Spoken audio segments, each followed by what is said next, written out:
কুফানগরীতে এক নাস্তিক ছিল। সে বলে বেড়াতো, আমি আল্লাহরে দেখি না তাই মানি না।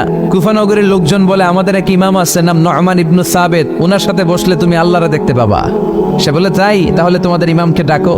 সাইয়েদনা ইমাম আবু হানিফা টাইম দিলেন, এই জুমার দিন, আজকে জুমার দিন না, এই জুমার নামাজের পরে ঠিক ভর দুপুরে 2টায় সবাই আমরা একত্রিত হব। নাস্তিকও আসবে, সাইয়েদনা ইমাম আবু হানিফাও আসবে। জুমার সালাতের পরে লোকের বন্যা বয়ে গেল, বাঁধ ভাঙা জোয়ার, অনেক মানুষ।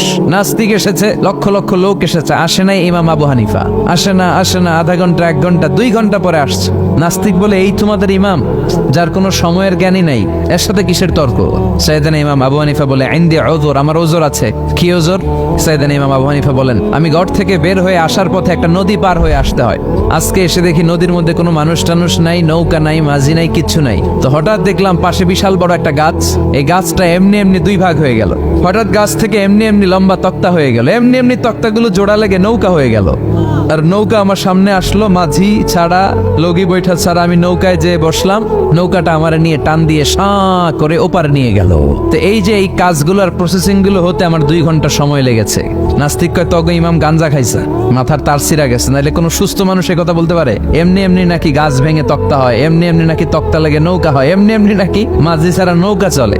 সাইয়েদনা ইমাম আবু হানিফা বললেন, এই তো আপনি লাইনে চলে আসছেন, আপনারে বুঝানো এখন আমার খুব সহজ হবে।